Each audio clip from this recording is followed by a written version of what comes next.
We are so thrilled to be partnering with Hinge. Hinge is the dating app designed to be deleted. As you all know, I'm a huge Hinge advocate as I met my partner of almost 3 years on the app. Even before meeting him, Hinge was always my go-to app because I met more relationship-minded people here and had some great dates. Clearly, I haven't been on the app for a little while, but I re-downloaded it to check out some of the new features. One that stood out to me was the voice prompt, my best friend's take on why you should date me, where your friend can hype you up. Not only does this make the profile creation less daunting, but it's not always easy to see your own green flags. So to test it out, I asked Yue some fun prompts to get her take on what I could put if I was dating again. So the first one, how long have we known each other? What was your first impression of me and how has that changed? Julie and I have known each other for almost 10 years. My first impression of Julie was that she's very social, but I've learned that she has a lot more depth to her beyond the social butterfly that she is. My next prompt, what do you think are my green flags?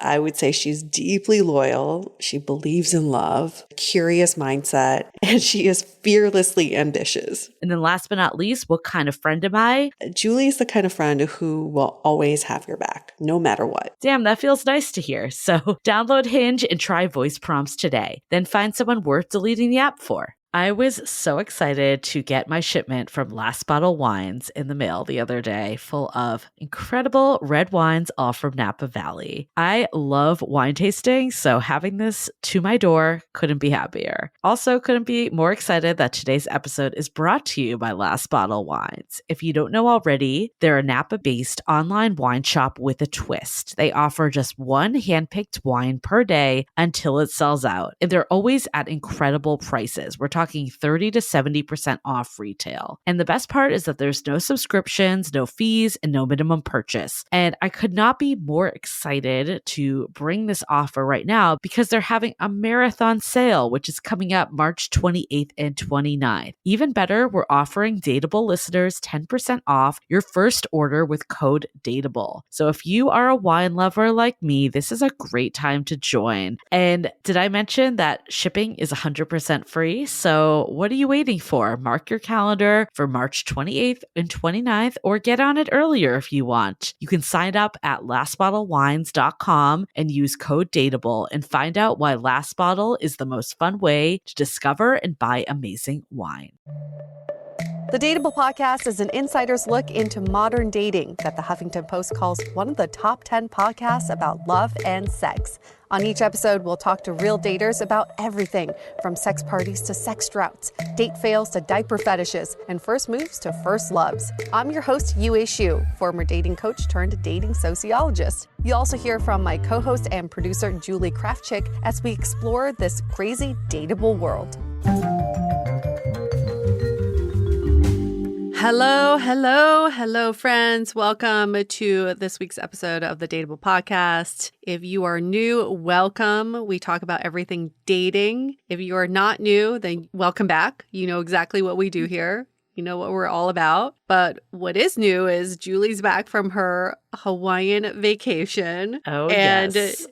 She might need a vacation from her vacation, but she is back. Oh, I 100% need a vacation. I think this whole week I've been moving at a snail's pace. Like, it has not been good. But it's so beautiful. Like, listeners out there, I'm sure a lot of you have been to Hawaii, but I know a lot of people on the East Coast haven't. If you can get the opportunity, it does not feel like you're in the United States. It feels like you've been transported to a magical paradise. And I'm just like, could I just like relocate here? Right? We can still do this podcast. You know, it's only a 3-hour difference. I'm like, maybe I just won't come back on the plane. You know? I know. I mean, that's why so many people moved there during COVID. It makes sense. Oh my God. Yeah. I feel like, especially I was thinking about that for COVID, because I mean, obviously we want to pretend like we're out of the pandemic, but it's still here. It's still around the corner. My aunt was just telling me that she got it after vacation. So still a thing. But in Hawaii, so much is outside. Like even the airport's outside. So I feel like you have that working in your favor there for sure. Yeah. And it's just so beautiful that you want to be outside all the time. Oh my God. Yeah. So peaceful. I did discover my love for snorkeling. Like I've gone before, but not, I don't think I did it. I did like maybe like a very, very beginner version. Not even with the flippers, just kind of like the headpiece, go under for a few minutes when I was in a bathtub, the Bahamas. But yes, bathtub, same difference. But we went 3 times, and one time we actually saw a turtle, which was amazing. But that is, I think, the beauty of relationships is they do push you to do things that you wouldn't normally do. And I do love that about the partnership I'm in is like, live music. I feel like I've been going to a lot of live music, and I really do enjoy it. And it's not something I seeked out before. And I think snorkeling, like if I had gone on this trip with like a girlfriend, which I have done this trip, maybe not Kauai, but I did Maui with one of my best friends, and we didn't leave the resort the whole time. But it's like it does push you to try different things, and I think that is really healthy in a relationship. We also did a kayak and hike, and then we swam under a waterfall, and the hike was hard. Gosh. But like I think that stuff is like Paradise. really good, like that. Like my partner pushes me to do more active stuff like that, which is it's healthy. Oh yeah, I mean that's just so wonderful to create new memories with each other. I know people who are like, I would never go back to this place because I went there with my ex, and my response is always like, you can create new memories. You can do new things, try new things with this person, and then you'll forget about the ex or the memories with the ex. That's true. I think the other thing I've done before that's empowering is I wanted to go somewhere with an ex, and we had the plans to, but it never happened. So you never had the memory, but you kind of the place reminded you of them. Yes. But it was actually really empowering going on my own because I'm kind of like, fuck it, I'm still doing it. It doesn't matter if I have a partner or not. And that's super empowering. Yes. This applies to everyone. Even if you're not in a relationship, it just helps to know that you can create these memories yourself, and you can push yourself to do these new things. You don't have to wait for a partner to do so, because once you get in a partnership, you never know what else is out there. Like you never know what they're going to, inspire you to do and what you inspire them to do. There's so much. Yeah, it kind of makes me think of our episode today too. Does it? Well, like the starting over, like starting fresh. Yeah. And like using this time that you're basically went from having the identity of being married, and we're talking about dating as single parents today, specifically from the viewpoint of a single father. I think, there are nuances between single mothers for sure. So want to keep that in mind. But I do think there's a lot of, unraveling your past to create this new identity. And I'm sure there's been situations too that come up that remind you of your old life. Essentially, you have like a new life that you're creating. But this episode we wanted to do because we've heard a lot of people say and write in, like, I'm afraid this is holding me back. Like it's making me undateable. And we wanted to prove that it is not doing that. Yeah, I think so many people, everything, hindsight's 2020, but we tend to say stuff like it's the end of the world if this happens. And I think when it comes to marriage and divorce with kids and then starting over as a single parent, a lot of people think it's like, oh my God, end of the world. How can I do that? I got to stay in this marriage just so I don't have to start over. I got to stay in something toxic just so I don't have to start over. And our guest today, as well as millions of other people, will prove that it's never the end of the world. Nothing is the end of the world until it's the end of the world. There is always a place to start, and it's not starting over, it's starting from experience. Yes. And sometimes we really need that reset. So it's not even about like, oh my gosh, I have to rewrite everything in my life now. It's not about that. And you never know what could happen in life. This is why we're always like, you know what? The success metrics of a relationship is not the longevity or that you got married, you got a certificate, you have a ring on your finger. That is not the metric for success. The metric for success is actually your relationship with yourself. Are you kind to yourself after a relationship is over? Are you forgiving? Are you empathetic towards yourself? Are you prioritizing yourself? That's the metric for success. So one of our mutual friends ended a really long relationship, and I remember having a talk with him after this, and he mentioned this book, which is escaping me right this minute, but I do want to look it up and maybe see if they'd be a good guest. But basically this idea that in today's worlds, we're not meant to have one relationship. We're meant to have a series of different relationships, whatever length they may be. Only becomes problematic because we've been taught that we're supposed to have one relationship only, and it's supposed to last forever. But if we accept that like maybe it won't and that's okay, it kind of reminds me too of the episode we did with Dr. Gladys Otto too. For anyone that's going through the trenches of a breakup, a divorce, whatever, like go back and listen to that episode. Like even pause this episode and go listen to that one, because that one, even for someone like myself that isn't currently going through that, it was so helpful to reframe that you're just opening the new chapter. How do you keep thinking about it that way? And I like it for someone that feels anxiety around that type of stuff to like think about it now before it's even happening. It sounds weird, but it like does kind of make me feel better that like if something were to happen, I can bounce back. Like you said, the true measure is your own relationship. Our society focuses so much on the beginning and the end markers that we don't focus on the transitional state. And the same goes for like getting the homeless off the street, getting professional athletes after they retire back into the workforce. We just don't focus on transitioning people back. And same with divorces. I've joked about this with my partner's cousin who was going through a divorce. I was like, what if there's a business? It's like a halfway house for people going through divorce. You have everything that you need, the legal support, the emotional support. You can even meet other singles who are in the same situation. And you stay in this house for a few months until you feel ready to get back on your feet. Because we are so focused on like, get yourself out there. There's plenty of fish in the sea. You can do this. You don't need to focus on this previous relationship, but the transition part of relationships is almost more important than the relationships themselves. Yeah. And I mean, you and I have not been married. We have not been divorced, so we don't fully know. You and I are basically married, though. Okay. Well, luckily we have not been divorced from each other yet. But your partner went through this, and you know other people too, from the people I've talked to and members of our community. And I'm sure this isn't everyone. I don't want to generalize. Divorce like stings harder than the average breakup. Like it almost feels like a failure, like the way our society portrays it. And I think some of it's just because there's so much, I don't know, it's almost like you're so in the spotlight with marriage that like you kind of feel like, I don't want to put words in people's mouths. For what I've heard from people, it's like I almost feel stupid that I did this, that it's like this whole like, dog and pony show, and then it's over. Yeah, I think a lot of people would say that. I'm so dumb for even going through that if I knew this would be the outcome. I was also thinking, after stalking someone a few years ago, seeing his wedding video, I wonder how many photographers and videographers have a graveyard of this footage of people who are no longer together.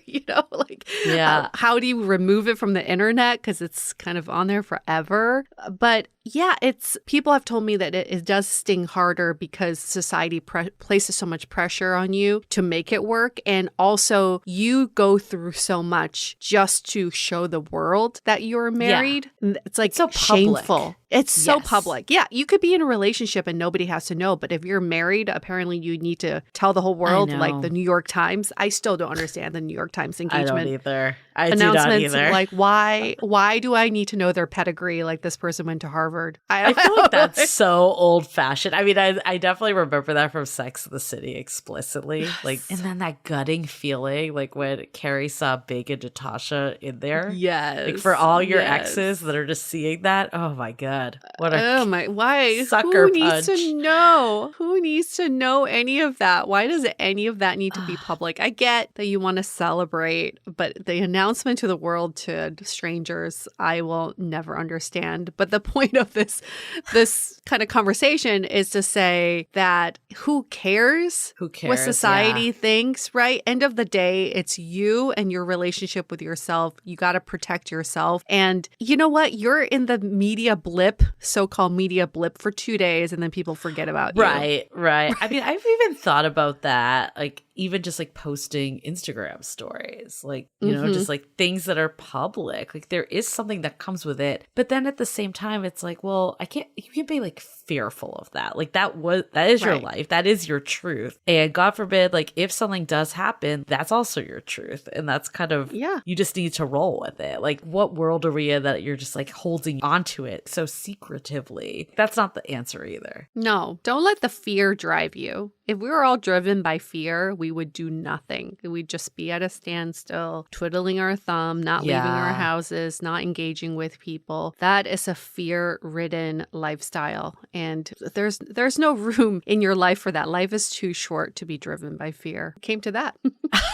I mean, I feel like that's like the epitome of so many things that we talk about. That is the root of it, right? It's like the biggest danger is not doing anything at all. That's what's dangerous. Is. Go do something, guys. Go do something. Yeah. And you come out ahead, you know, if nothing else. Like we were saying, it's just a new chapter of your life. And even looking at like my past relationships, like they all grow on each other. Like it's hard to see it in the moment, but like looking back in retrospect, I'm sure all of our listeners, if we took a minute to audit our lives, like we could see how like different relationships have set us up for the next one and how we've changed along the way. That's the most important thing. That's the only thing you can control at the end of the day. It truly is. It truly is. Especially when Mercury is in retrograde. You're like, I have no control of anything in my life except for myself and my thoughts. Well, you know what else you can control? 22-day online dating reset challenge. Oh, you knew where I was going with it. You control the dating apps. Everyone always says the dating apps control me, and I call bullshit on that. You control the dating apps. And our 22-day dating app challenge, you've heard us talk about it now for the last month. We started this in the beginning of beginning of October. And I'm like, what month are we in? Beginning of October. And the offer will end on October 31st. And cuffing season also starts around Halloween. So that means you got to get on it. This next week is it? Your last chance. Make or break. Make or break. You people train for marathons. You got to train for cuffing season. You know, we got the resources to train you for cuffing season. So you win. There's no winning in dating, but you win in our eyes. Yep. Don't you want to go home to Thanksgiving, tell someone about the new person in your life? Or maybe you get so confident from it that you're just like, fuck it. I don't need to impress anyone. That's also a side effect of this. Anyways, if you want to sign up, get in there now. There are limited spots as well, and we are nearing the end. So findingyourperson.com/apps, that is your ticket in, and you can also check that out in the show notes. Okay, well, before we get into it, let's hear a message from our sponsors. This episode is brought to you by the One Love Foundation. The numbers of people affected by relationship abuse are startling. Abusive relationships rarely start with physical abuse. Instead, there are often red flags like manipulation, isolation, belittling, and volatility. Do you know the signs? One Love Foundation, a national nonprofit dedicated to ending relationship abuse, empowers you to see the signs of an unhealthy relationship before things go too far. Visit joinonelove.org and learn to spot the signs of unhealthy and healthy relationship behaviors. Okay, let's hear it from Jason about dating as a single dad.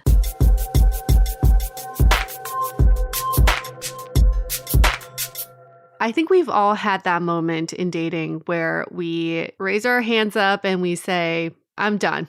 I give up. Dating's not for me. Maybe I'm just not cut out for relationships. I'm just going to give up. And I think for everyone, we all have different reasons for going through that. But whatever your reason may be, we really want to shed light on why you shouldn't give up and why there is light at the end of the tunnel. So that's sort of where we're going with this conversation today. But we're also bringing in this other layer of being a divorced single parent. We haven't done an episode like this for a long time, right, Julie? It's been a few seasons. It has. And like for context, we did get a question that was like, I feel like the odds are stacked against me because I am a divorced single parent. And like Yue was saying up top, it could be many reasons why you think the odds are stacked against you, but that's kind of where we're going to focus in on this convo today. And that's why we have Jason with us. Hi, Jason. Hey, everybody. So who's Jason? He's in his 30s. He lives in Orange County. He's divorced and currently in a monogamous relationship. And I feel like we should just get into your backstory. How long ago was the divorce and how long were you married for? Yeah, I want to say it's been like 4 years since the divorce. I was married previously about like 8 years. Why did your marriage end? I think there was just like a lot of personality differences. I think over the years, you just realize that it's tough, you got to choose your difficulty, I guess, married or not. And I think ultimately we grew apart and we just decided to split ways. How long did you date for before getting married? My background was a little more interesting, but I want to say we probably dated for about 2 years and then we got married. Okay. And how did you two meet? We've been in college. Okay. So that says a lot, right? 10 years off the market. You met in college, so you weren't dating as fully formed adults yet. And then you get married, and then you have 2 kids, right? Mm-hmm. From this marriage. We hear this a lot. You kind of like grow apart or there are personality differences, especially when you were married when you're younger. So let's talk about the divorce happens. And at what point did you decide, maybe I'm ready to get back into dating? Yeah, great question. I think, by the time we had decided to divorce, I think it was already abundantly clear that it wasn't working. So I think we tried therapy at the end, and then probably we were already like, for all purposes, already like started to separate at the end. So by the time we formally divorced already, like I think I was already ready to get back in the dating scene. Your first dating experience with your past wife was in college. So assume online dating wasn't a thing back then. No, it was not.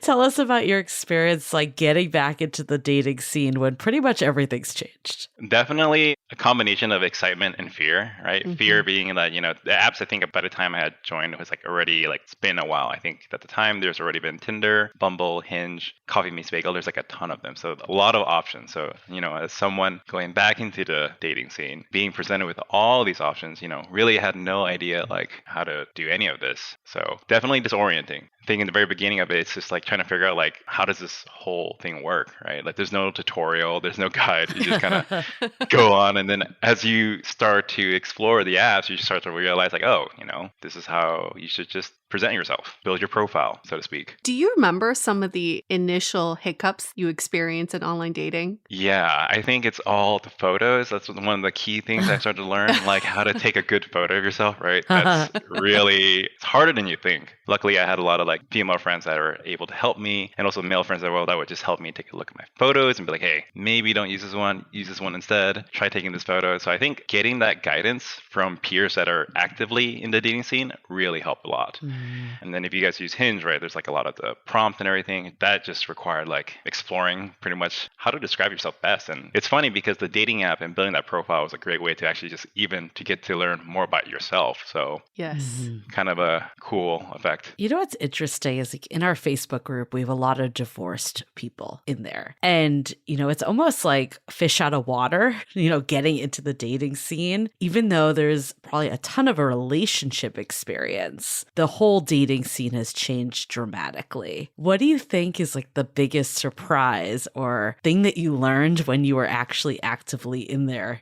It's different, right? Because prior to the dating apps, most of the dates that you went on, it's kind of very like quote unquote organic, right? You're meeting people in some environment. You're either going out to like a party or to the gym or whatever the environment is, and you're meeting that person. You already have that first touch point, right? You see the person, there's already like a little bit of a vibe going on because you've communicated with them and so forth. Dating apps, you don't have any of that kind of initial, phase or scoping, whatever you want to call it. Nope. And it's like disorienting. And if you don't know how to build a good profile, profile. It's like makes it very difficult to like even go past beyond the first, hey, what's up, and so forth. So I think one of the things that you encounter a lot that's kind of like disheartening in the beginning is like when you first start signing up and you start meeting people and matching people, it's that initial like maybe 1 line or 2 line messages, and after that it just completely drops off, right? Yep. Haven't we all been there? I want to backtrack a little bit though, because I want to get in the mind of Jason as he's coming out of this divorce, getting ready to date and weighing your options of where to go. What was going on in your mind of deciding online dating versus meeting people in real life? Yeah, actually, I think fortunately enough, that was like around 2018, I was still able to kind of go out. So I was definitely going out, meeting people. So there was a combination of that. So the dating apps really was kind of like a supplementary tool to meet people because as you can imagine at that time, it was harder to meet people, especially given the circumstances. Like there's not a lot of opportunity to meet people besides like outside of work or maybe at some kind of like activity that you like to do. Right. And I know you mentioned that you were excited to meet new people. You were kind of ready to date. What's going on in your mind during all this? You know, you signed up for these apps. Like, was it all positive? Was it mixed emotions? Were you just like, what the fuck am I doing? Like, what was going on in your mind at the time? Yeah, it definitely was an excitement, but definitely what the fuck am I doing, right? I think that's just me, like just getting out of a marriage, just trying to figure everything out. Of course, I think everyone in that period of time, especially myself, like I just wanted to like move on with my life and want to grow into this person. It's also like a path of self-discovery. But using those dating apps, oh man, it's like you have this one vector where like you're like going out, meeting people, and you're meeting people on dating apps. It's very foreign territory. Like it's new, it's hard. No one's there to guide you through this process, you know, at best, right? And it's like it was challenging in the beginning. Right. And the way you're speaking about this does remind me like of the first time I was doing online dating. I poured my heart and soul into my profiles. And what you're getting back are these one-liners or ghosting or people who seem like they didn't give a shit about you. You use the word disheartening. Like that's exactly how I felt. So what kept you going despite these experiences? Yeah, I think after a while, you just kind of just starts building like this resiliency to it. Maybe another way to call it is like you're kind of normalizing this kind of behavior. I think at the time when I was going through it, like definitely had a few like situations where it's the first couple ghosts. You're like, okay, this is how it is. Maybe in the beginning, you're like, hey, is there something wrong with my profile? Am I not presenting myself? Am I missing some sort of like etiquette process here in the online dating app that I'm not following, right? Eventually, you just come to just understand that that's just kind of like how the apps were. And I think after having gone through a couple matches and even some first dates, you realize like, hey, you know, this is just the way it works and it's totally fine. And I think after a while, I just started building an acceptance to this new dating environment. Back to kind of the top line question that came in was this feeling of being at a disadvantage because dating, having kids, did that ever go through your mind or were you kind of like, this is how it is for everyone? Oh, yeah. Definitely in the very beginning, I was like really concerned about that, right? Being divorced, having kids, I realized like, okay, this is going to be a lot harder than it was than when I was back in college. So I think I explored a lot of options. Sometimes I went on dates and then presented those extra details during the first date to kind of talk about it. And other times I would just talk about it through the messages. Definitely got mixed reactions on both ends, but overall, like it's just a part of life. And I think eventually as you go through enough of these online dating experiences, turns out like there's a lot of other people just like you, divorced, have kids, don't have kids. And it's actually not as difficult if you think about it. Did you have it in your profile? I played around with it in the beginning, but eventually I think before I got into my last relationship, I had just kept it on. What I ultimately discovered for myself is like, hey, you know, just put everything out there. Like I'd rather save myself time and hassle and just put everything out there. If it doesn't work, it doesn't work. If it's a match, then so be it. It's a remarkable shift from my first perspective when I first went on, because I think when you first join the dating apps, like it's almost like you're thinking about like, hey, I want the most possible potential out there. So I should probably make my profile as nice as I can because I want to find my match, right? And I can, if I do that by expanding my net, perhaps they're going to be better odds. Turns out, I think just by narrowing in the net, it's like you have a better odd of finding someone that's a good fit for you. Totally. That's such a good insight. You know, it's funny because I am remembering this time where I went on a date with a guy and we actually matched on Hinge and Bumble. And on Bumble, he said that he had kids and was divorced. And on Hinge, there was no reference of this. And I started talking to him on Hinge. And, you know, I think there might have been a subconscious bias on Bumble, or I just didn't see him on Bumble. I don't really know the full backstory of it. But we actually went on the date and he never brought up kids and a family ever. What? Yeah, and I only knew because of Bumble, but we weren't having a convo there. And, we didn't end up dating for many reasons outside of being divorced and kids. It really didn't come down to it. But I did find it odd that it never came into convo. Like, was that something that you would talk about on dates? Or did you have situations like that too that you didn't bring it up? Oh yeah, in the very beginning, I definitely felt like the whole conversations. It's like this kind of like art of like trying to like get into the vibe and the chemistry of the dialogue to bring it up as like organically as possible, right? So going back when you're first coming out of divorce, I think it's fair to say everyone that goes through a divorce, like your self-confidence is beaten a little bit. And then I think a lot of times you kind of just treat that status change, if you will, as kind of like something that's kind of like holding you back, holding you down, or just a way to label yourself. I definitely remember our first couple dates, I would wait for the opportunity to bring it up if I felt like it was a good time to bring it up. But definitely it wasn't like something I wanted to immediately like go straight into, right? I think eventually after having done a couple times, you start to realize it's just like, that's not really just your core identity, right? You're not a divorced person. I am still Jason. I still have my personality, who I am, my interests are. It just so happens that this is just the life path I took. But it definitely took a couple tries to finally have that self-discovery. Do you remember like a defining moment for this to happen? Because I just think about daters. There's already this feeling of like, am I deserving of love? Is dating the best route for me?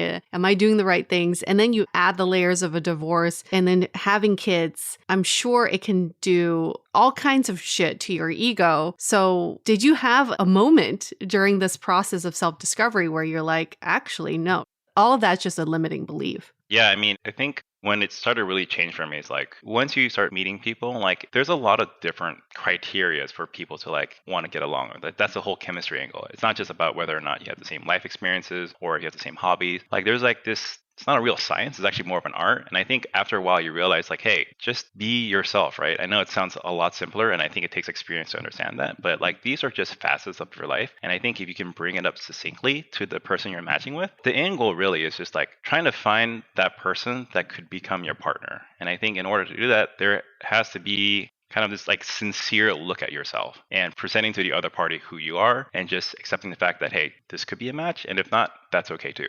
Did you find yourself like seeking out other people with kids, or were you kind of open to whatever? That's a great question. I think it initially started, I was like really open to anything just to see like what's out there. But eventually later on in my dating career, I think I was more interested in finding someone else that was also divorced and have kids. And I think, let's say that match goes somewhere and turns into a relationship, right? There is a kind of an ease of mind to know that there's somebody out there that kind of understands your experience, right? Because it's not just at this point, you're dating other people with kids. They understand there's like a whole scheduling thing that we had to worry about. Your ex-partners, making sure everything works out. Yeah. So I think definitely I had a leaning towards at the end, but going back to the whole labeling thing, right? You go from this thing about talking about yourself to like, hey, I'm divorced, I have kids, like making that like the key artifact of your profile, right? I don't think that's a great approach from personal experience. And so what you end up learning to do is how do you present yourself like as a person with these attributes attached to you? Right. I mean, I totally hear what you're saying, but I think from the other perspective too, like I remember going on a date and the person dropping on the date while I'm already there that I'm his first date in 12 years because he's just exiting a divorce, basically. I think some of it has to do with time, because I think from that perspective, it can feel a little scary to the person on the receiving end. Like, is this person ready? Is their divorce finalized? Are they going to go back to their ex? How do you think like this changed for you from kind of when you first got out there after divorce to maybe,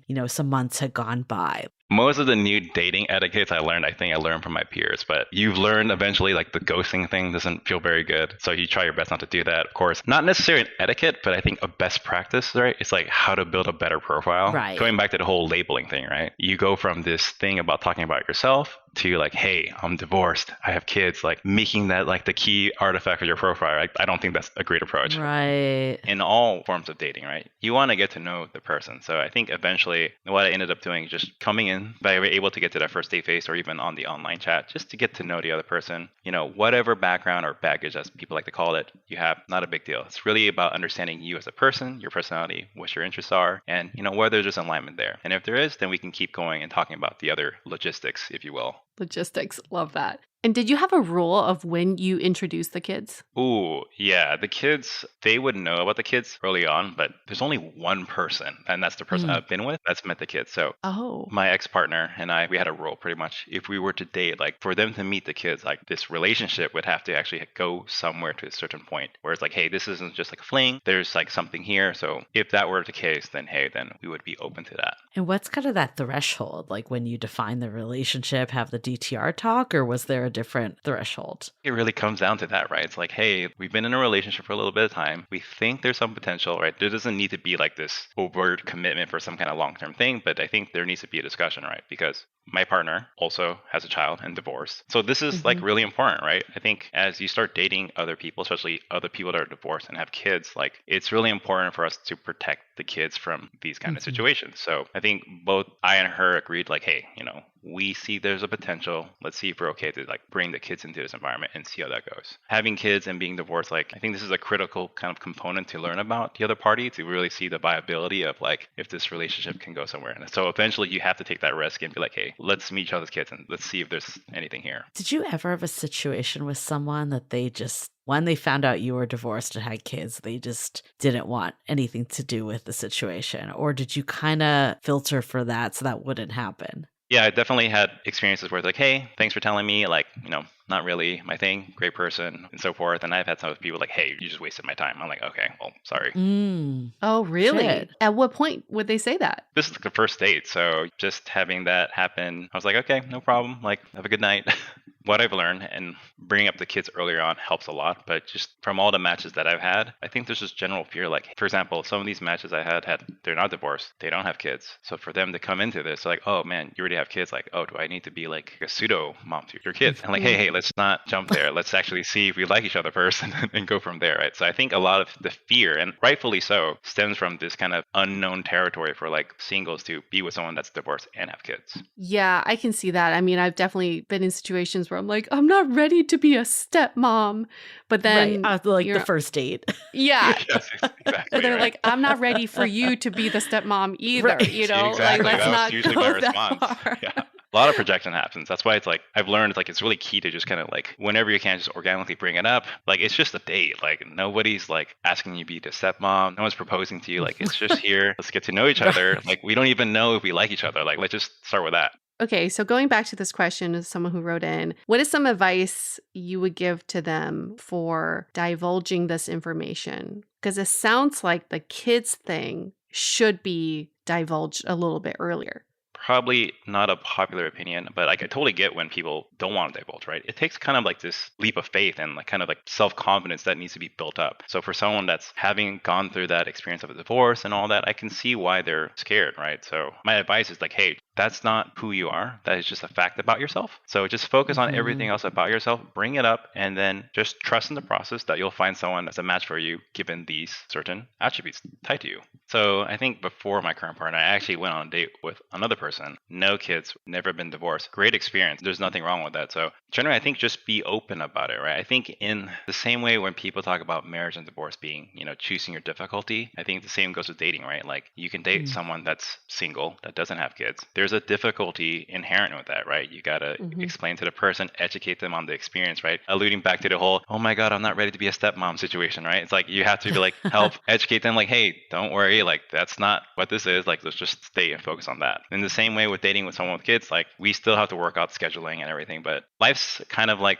hard to predict. So you never know who that other potential partner is. So I personally feel like you should just open up, cast that net wide, and just find and see what works. When we're talking about what that experience is like dating someone with kids, can you give us a glimpse into what that is like? I understand the scheduling and all of that.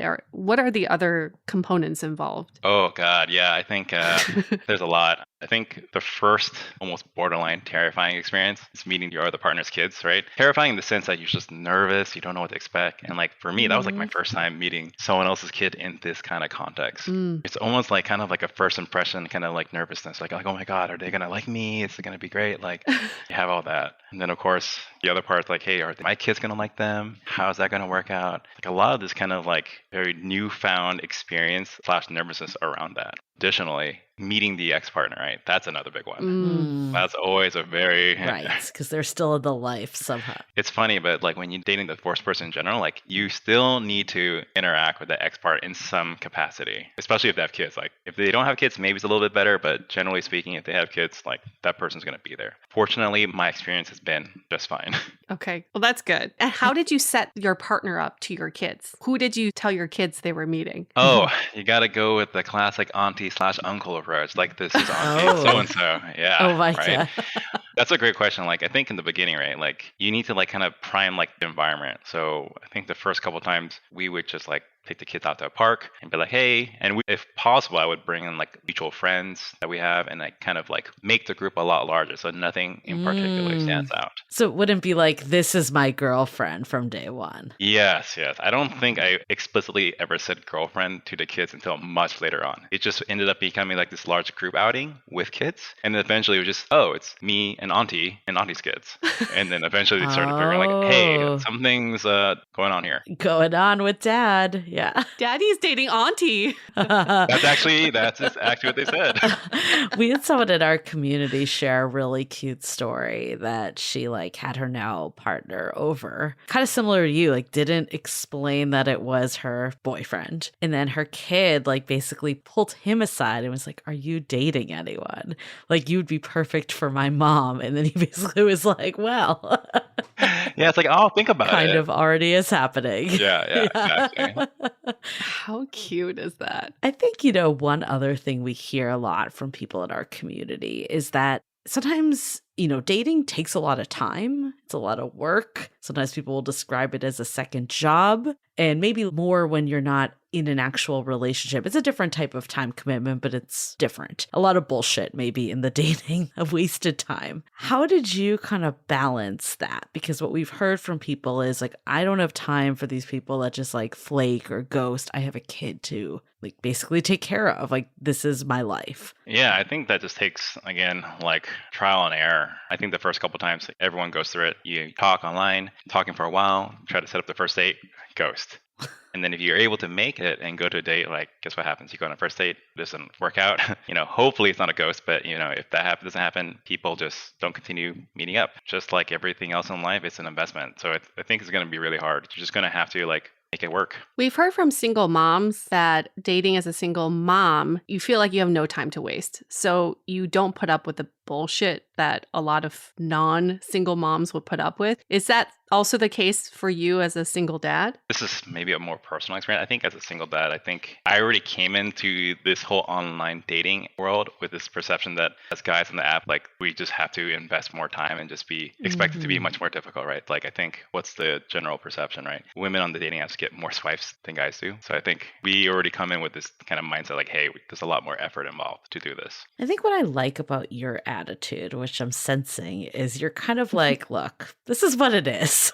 I'm just going to roll with it. I'm just going to find something that works, and I'm not going to like take it too personally, overthink it, get too down on it. And I think that's a really important attitude, whether you're divorced with kids or you have 0 kids. Like, I think everyone has something that's going on for them that makes it seem like, oh, dating is the worst for me. I'm at this disadvantage. And the more that we can kind of adapt a mindset like yours, Jason, I think that will help a lot of people. So I just wanted to point that out. Oh, thank you. Yeah, I mean, it definitely took a lot of time to get to this point. I will say, like, thanks to online dating, I actually got to know myself a lot better, and then eventually just realized, like, you're trying to find a life partner at the end of the day, right? Or someone to like spend time with, or so forth, whatever your angle is. And I think in that process, you just have to accept that this is just a natural part of life, and you're trying to avoid, being matched with someone that it doesn't work out. So I think it's okay to be patient. It's okay to take some time and put a little bit of effort to see what match. And if it doesn't, that's okay too. That's a really good perspective. And I feel like maybe that is why you're kind of like letting this stuff slide a little more. Not slide and like not holding people accountable, but it's kind of like, look, I want to make the right decision, a good decision here. And we can blame online dating and dating apps for all this stuff. But then we talk to people that kind of abandon ship on them, and they go on like one date a year. And it's like, well, how do you learn what's a good fit for you? Like that is the benefit of dating apps. You know, as someone that also met their partner on dating apps, very pro dating apps, but it's especially I could see as someone that's divorced, has kids, a lot on their plate. Like you can't be in social settings 24/7 where someone may or may not be like an eligible prospect. Yeah, I think, that experience with online dating actually really just helped hone in on what you yourself is looking for and what you can need in your life, right? So again, like learning any time investment you put in, like that's what you're going to get out. So you're going to get that same effort reflected back. And you did put in the effort, Jason, because you are in a monogamous relationship now. How did this happen? Did you meet on the apps? Yeah, we met on the apps. This is post-COVID too, right? So, oh man, definitely a lot of time to work on some prompts and try to find my best photo. Getting the tribal help, right, as they say. Probably one of my best experiences. I was using Hinge, by the way, if that helps. But yeah, we went on a video call, did a couple of video calls online, and then eventually, as things were okay to go out and meet, like met in person, it was just like just hit it off. Before we hit record, you said, I found love when I was about to give up on love. So let's dive into that. What does that mean? That's exactly around that whole pandemic happened, right? I think that's like, and everyone's like on the apps making sourdough bread, becoming, growing plants. I was the person that grew a lot of plants at the time. Eventually you get winded by it. And I think my approach has changed. I'm like, hey, we give it one last shot. And after that, I'm just going to focus on myself. And so I think at the time I was just like, hey, put best effort in, give it some time limit, see how it goes. And I just went at it carefree, open-minded, and just let it be. And then it turns out like this person matched with me. I didn't have any specific filters. I just put all my information out there just to see who was around. And then turns out also divorced. You said you put a time limit on this and you said, I'm going to give this one last go. What was the time limit? I think I was going to be like maybe like a couple months. I just gave myself like a month or two, and then it just kind of just happened. Let's hold that thought for a quick message. This episode is sponsored by Via. We all know there are things that can help set the mood in the bedroom, but did you know a little THC could also do that? Yes, Via has developed a unique blend of pleasure-enhancing cannabinoids, libido-strengthening herbs, and a low dose of THC all into one mind-blowing gummy called High Love. This gummy, wow, it will awaken your senses, increase blood flow, and intensify any sexual experience. I've been pleasantly surprised by the High Love gummies because it is just the right amount of THC for me to have a good time without feeling sleepy. And hey, if THC is not your thing, Via also offers a wide array of other gummies without it. And everything legally ships in 50 states with discreet packaging directly to your door. So if you're over 21, you can get 15% off and a free pack of award-winning Dreams THC plus CBN sleep gummies with our exclusive code DATEABLE at viahemp.com. That's VIIAHEMP.com. Let the gummies work their magic. Head to viahemp.com and use the code DATEABLE to receive 15% off and one free sample of their Sleepy Dream gummies. That's viahemp.com and use the code DATEABLE at checkout. Take your passion and pleasure to a whole new level with High Love from Via Hemp.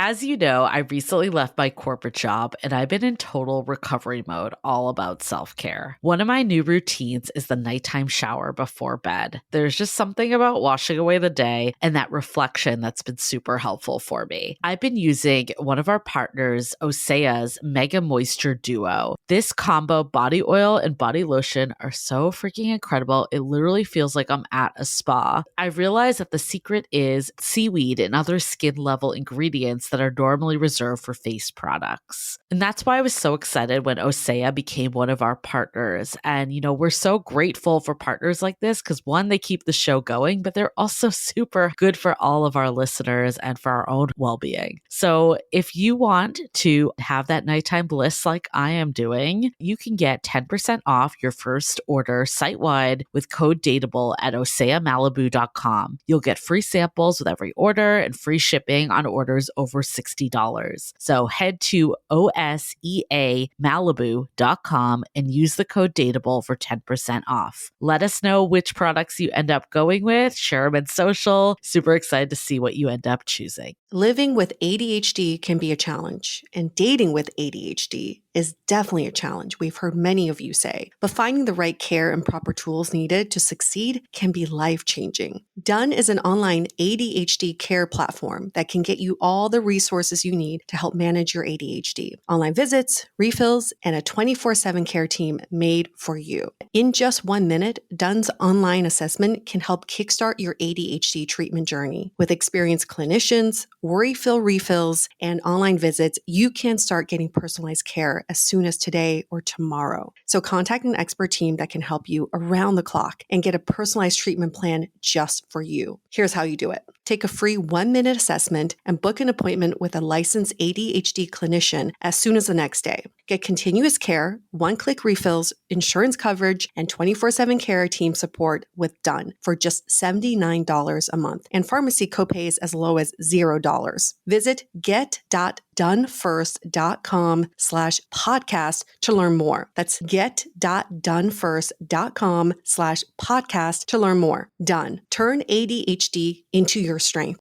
I plotted your go with the flow mentality earlier, but understanding that we all hit our breaking points because I've been there as well. Like, when do you think you were like, okay, this is fun, this is interesting, this is novel, I'm still enjoying the process, to hitting that breaking point that you're like, okay, it's a couple months and then I'm done? Yeah, it's kind of funny. It's like we understand the idea of like work-life balance. Well, there's actually a work-life dating balance, right? And I think you'll start to feel it, right? There's like this burnout period of time. I was definitely one of those people. You sign up for the apps, do a couple swipes, try to match, and eventually it doesn't work out. You're defeated, delete the apps, and then you're just cold turkey for a while. And the next thing you know, it's like, hey, it's summer or whatever. I need to get back on it and let's try this again. So I think at that time, I just so happened was like on the ready to like get ready to delete the apps at the moment, and then it just showed up when I was ready to just be like, hey, this is it. If not, I'm gonna go grow some more houseplants.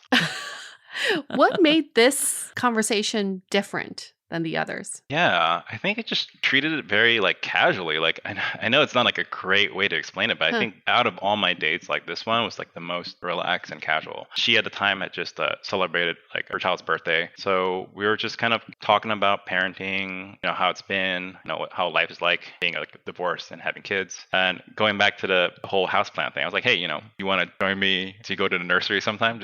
I need to pick up some plants. I literally just like, hey, I need to pick up some plants. Like, it'd be great to just meet up and let's just hang out. Just take it easy. Let's just help me pick out some plants. You can get a plant too if you want.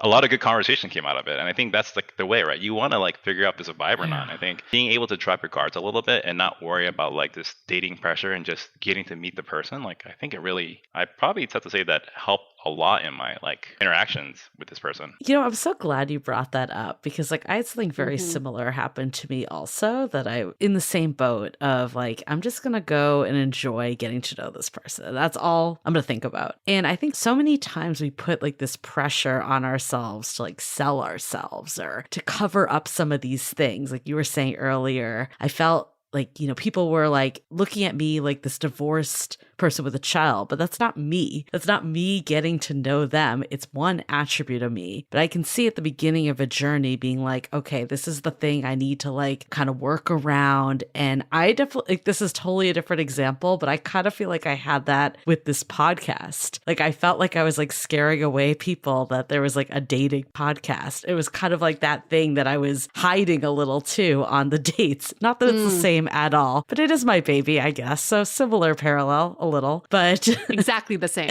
Exactly the same situation. But I think there is something to be said about like, look, we all have something going on. Like that maybe makes us less desirable in the eyes of the wrong person. To the right person, they're going to see what we have as a gift. Like my partner loved that I did this podcast. Your partner probably loved that you had a kid and was in the same life stage, understood where she was coming from. Like all of that was a plus. So I think it's such a reminder that we need to just like, don't feel like we need to hide ourselves and just show up and meet this person. And there's such a better chance for connection when you do that versus this game of like, how do I show that I'm like this person that someone should be worthy enough to date? I think more often than not, when we start doing these datings and we're meeting people, we inadvertently are filtering ourselves out from an opportunity because we think, hey, maybe someone out there doesn't like the fact that I grow houseplants and that's not their thing. Like, I don't want to talk about that, right? Or, whatever attribute. I think instead we should like kind of just flip that idea on the head and realize like, hey, like these are like fun facts about me. And, I'm going to attract the right individuals that like that and they're going to come towards me and then there's going to be an opportunity. Definitely much harder to do in the beginning. I think after time, you just start realizing, just be yourself and realize that, hey, these aspects about you will bring the right person in. That's such a good reminder for all of our listeners too, because we often talk about these first initial dates and not making them so different from your daily life. You went to the nursery because that's what you do. And what we're doing in dating, aren't we just trying to get into a relationship where we're going to eventually end up going to the nursery, picking up houseplants together anyway? Right. So why even front in the beginning and be like, oh, elaborate dinner, elaborate show, elaborate this, when you're trying to find someone to do life with and do these everyday activities. Now, not saying not putting effort into those first couple dates, but I do appreciate the sentiment of just keeping it casual and authentic to who you are. Yeah, I think that's a great point right there. I think definitely my first couple dates when I went on, I think everyone's gone through, right? Like you meet up for drinks, having a conversation, trying to pull conversations out of thin air over cocktails, booze, whatever. That's hard, right? So I think eventually you just realize at some point I got to talk about the fact that I need to go pick up some plant food at the nursery. So might as well just do it now, get out of the way, and then see where it goes. Right. And the bigger things too. It's not like you can hide the fact that you have children, nor should you ever hide that, right? That is a huge part of your life. And I really when we did get that email in, I think that was such ammunition to do this episode. We're we never want someone to feel like they have strikes against them because they have children and got divorced. I think we view divorce as a failure, but it's not. How is it any different than ending any relationship? And I still think being in any sort of relationship is just growth, and that's a success, whatever the outcome is. So it really did hurt us a little that someone felt that way. The way I think over time, it's really hey, actually, if you think about it, I was able to successfully exit a marriage. Yes. And I have a better experience in how to deal with long-term relationships. And I've learned a lot from that and how to proceed forward in my next relationship. So it's actually kind of not a scarlet letter, but a different facet that you get to have. Mm-hmm. Yeah, it's not even just exit. You were able to enter in the first place. So many people can't even enter because of so many reasons. I mean, I know Yue loves divorced men, so you could probably... It's my thing, my fetish. Speak to... Bring them on. Jason knows. Oh, yes. I'm just going to the divorced men's meetup groups, Who can I pick up tonight? But you said so many times that there's just more experience, more enlightenment, more self-work that's happened from it. And I think any experience, and this kind of goes back to whatever your thing is that you think is holding you back, how do you start to shift and see it for a gift, not as a hindrance? I think honestly it takes time, right? And you hear this a lot, but it takes a lot of healing too. I think after a while, you just have to learn to understand who you are, especially from a divorce angle, right? I think the first step is forgive yourself for failing a marriage. I think that's a big one. And then just learning from that and healing from a lot of the hurt of that experience. And then really see it as an opportunity to get to spend time with yourself, right? Going back to building my profile, that was a great way for me to really understand hey, who am I? Fun fact prompts on Hinge is what is a fun fact about me? It's oh crap, before meeting my current partner, it helped me build a relationship with myself first, ironically. That's such a good perspective. Looking at dating as a way to heal and as a way to explore who you are versus seeing it as a chore or as a burden or as a way of knocking you down. For the person who wrote in this question, maybe that's a really great perspective to adopt is how can I see this as more of a healing experience? They always say that we're healing from previous relationships in our current relationships, right? Yeah. So your current relationship with yourself and dating is the time to heal from that previous relationship. How long have you two been together now? We should be approaching our 2-year mark soon. Okay. So you had 2 years of being single, before getting into this relationship. What do you think had to happen for you in those 2 years for you to be ready and open to receive this current relationship? Everything the online dating apps had to offer. The, the matching, the non-matching, the ghosting, the, the dates that go well, the dates that don't go well. All of those experiences, both positive, negative, like really kind of just set me up for success for this relationship. So I think you just have to kind of go through those trials and tribulations, if you will, of what that experience is. This approach I didn't just come out of my divorce like, oh God, like, hey, like, let me just keep it casual. Like it took a while to get to this point. Like the very first couple like years of those dating experience, I was like, oh man, like what's wrong with me? Like no one wants to date like a divorcee with 2 kids. Like what do I do now? It's like, should I just be a monk or what's going on here? Right. So for anyone that's you 4 years ago, back in the dating pool after divorce, whether they have children or not, what's some advice you'd have for them? Go on the dates, take it easy and be relaxed. And if you can't find a date for like, let's say you have a free weekend, Friday night, you don't have the kids, or if you don't have kids, you're just by yourself, take yourself on a date, right? It's kind of funny. Master date. Yes, exactly. Like I think that period of time, I got pretty good at just going out to the bar by myself and not even having to go and chat people up. Like, so one of my things I would like to do is like either go to a restaurant. That's like really hard, by the way. Going to like a nice restaurant, eating by yourself, having the meal, trying not to be on the phone and just enjoy that experience. And then of course going to the bar, talking to other people. Doesn't have to be what you're looking for. Just set up with like people next to you and just have a conversation. I think once you feel comfortable in your own skin, I think that's going to really help you like get into the next phase. And then for anyone who's at a low point, let's say they hit rock bottom in dating, so ready to throw in the towel, what would you say to them? Take some time off, relax, go take a vacation, enjoy yourself, right? I think give it a second. Don't beat yourself up too much for it, right? I think once you've taken that time to refresh, come back into it. No different when you're going to work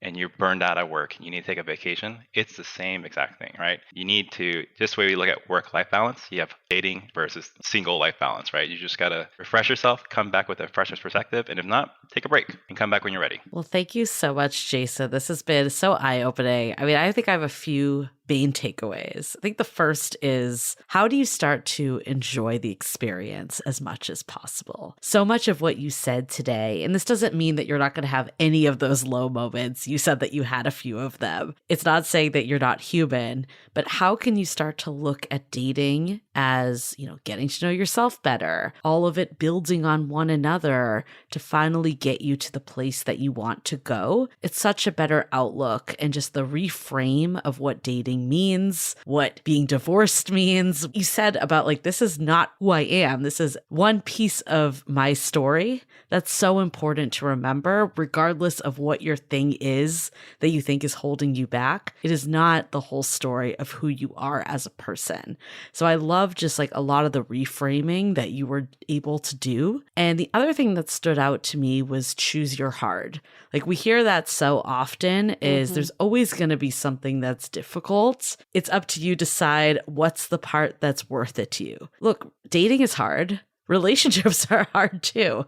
They're just a different type of hard. And I love the part when you were talking about like, look, you can date someone that's in the same stage of life as you, that you might have more logistics that are hard, or you can date someone that has no idea where you've been, which is also going to be hard. So there's no right answer. I think everyone has to do what's right for them, but just know that whatever you do, there's not going to be one easy way. And so often we don't want to do anything because it feels too hard, but even doing nothing is actually choosing your hard, because then you're just complaining about nothing happening. So I love that takeaway as well.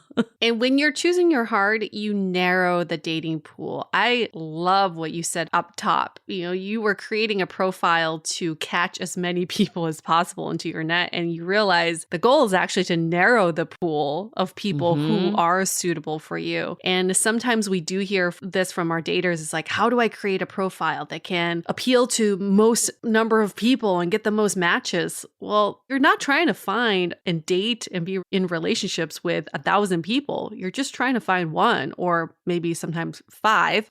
But there's no point in holding back the parts of yourself that are important just to appeal to the masses only to quote unquote disappoint them later, right? So narrow the pool. It's not a numbers game. I like the second takeaway of putting you at the forefront of dating and that experience.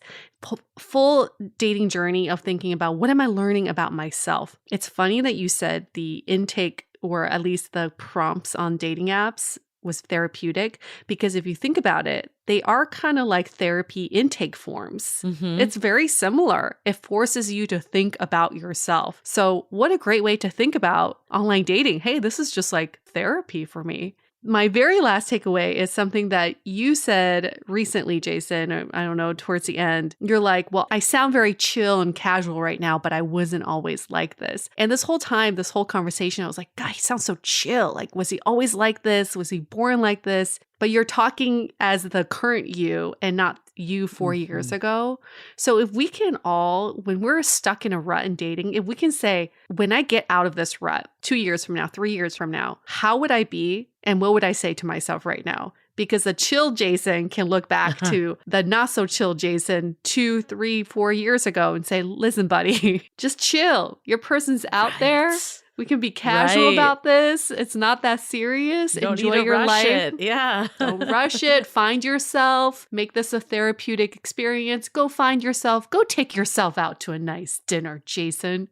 It's so much harder when you're in it, though. So much harder when you're in it. So definitely not minimizing, because I think I feel that way too. But it is a really good reminder, because there is, something called the present bias, where we only see what's current day. In the future you, it almost feels like a different person. So it's really hard to imagine what that life is going to be like for you. But I love that idea of doing this exercise of like, what do I want my future self to tell me once I've got everything figured out? Wonderful. Jason, any other last words of advice for our listeners? Yeah. When you're going on dates, like sometimes we're just like always focused on finding that person. Also realize that other person, and you could potentially find a friend, and that's okay too. Yeah, that's a really good point. I love that. Thank you for this conversation. And thank you for the person who wrote in with this question. I know we were overdue for having a conversation about divorce and single parenting and dating as such. So thank you, everyone, for contributing to this episode. We're going to wrap this up. But before we do that, we always like to share the love. And the way you can share your love with us is by giving us a rating and review in Apple Podcasts, 5 stars, leave us a little love note. We really appreciate that. Because of those reviews, we can act on your requests for content like this interview with Jason, right? The more reviews we get, the more we can act on the requests that you all put in. So thank you. Thank you. Okay, wrapping this up. Stay dateable. The Dateable Podcast is part of the Frolic Podcast Network. Find more podcasts you'll love at frolic.media/podcasts. Want to continue the conversation? First, follow us on Instagram, Facebook, and Twitter with the handle @DateablePodcast. Tag us in any post with the hashtag StayDateable, and trust us, we look at all of those posts. Then head over to our website, dateablepodcast.com. There you'll find all the episodes as well as articles, videos, and our coaching service with vetted industry experts. You can also find our premium Why series, where we dissect, analyze, and offer solutions to some of the most common dating conundrums. We're also downloadable for free on Spotify, Apple Podcasts, Google Play, Overcast, Stitcher Radio, and other podcast platforms. Your feedback is valuable to us, so don't forget to leave us a review. And most importantly, remember to stay dateable.